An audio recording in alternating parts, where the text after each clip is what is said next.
దుర్గగుడికి current బిల్లుకి సంబంధించిన వివాదంలో అధికారి మీద చర్య ఇదంతా చూసాం కదా.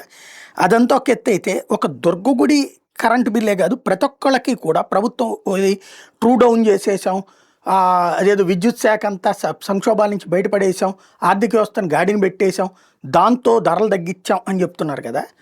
ఇప్పుడు దుర్గగుడి విద్యుత్ పెండింగ్ బిల్లులో స్పెషల్ ఏంటో తెలుసా? 43,90,000 సర్ఛార్జ్ చేశారు దానికి. 3,08,00,000 బిల్లులో 43,90,000 రూపాయలు సర్ఛార్జ్. ఎందుకు కట్టాలి గుడి? ఏం పాపం చేశారు అక్కడ? ఏం తప్పు చేశారు వాళ్ళు సర్ఛార్జీలు కట్టడానికి? ఎందుకు కట్టాల్సి ఉంటుంది? అది అర్థం కాదు. రెండవది, ఇంకొక విచిత్రమైనటువంటి ఇది ఉంది.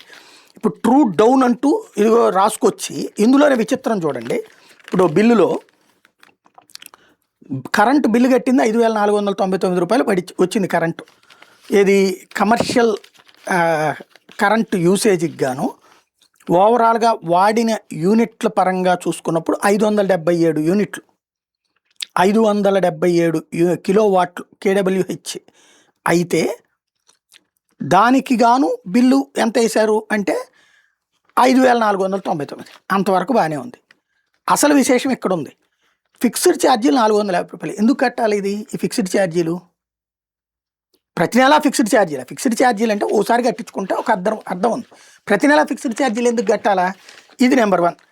సరే, ఏదో కస్టమర్ ఛార్జెస్ పోనీ ఏదో బిల్లులు తయారు చేసినందుకు అయింది అనుకుందాం దాన్ని. అది పక్కన పెడితే ఎలక్ట్రిసిటీ డ్యూటీ 34 రూపాయల 2 పైసలు. అంటే మళ్ళీ కరెంటు పన్ను. కరెంటు కడితే కరెంటుకు పన్ను మళ్ళీ. సరే పోనీ అది కూడా ఓకే అనుకుందాం. ట్రూ డౌన్ 161 రూపాయలు ఇది ఎలక్ట్రిసిటీ రెగ్యులేటర్ కమిషన్ పరంగా ఇచ్చారు. గుడ్. అసలు విషయం ఇక్కడ చూడండి. ఎఫ్పిపిసిఏ ఛార్జెస్ 3/23 అంటే 23వ సంవత్సరం 3వ నెలలో వాళ్ళు ఎక్కువ పెట్టుకున్నారట ఖర్చు, అందుకని మనం కట్టాలట 798 రూపాయలు. ఎఫ్పిపిసిఏ ఛార్జెస్ 10/23 583 రూపాయలు. ఎఫ్పిపిసిఏ ఛార్జెస్ 11/25 363 రూపాయలు.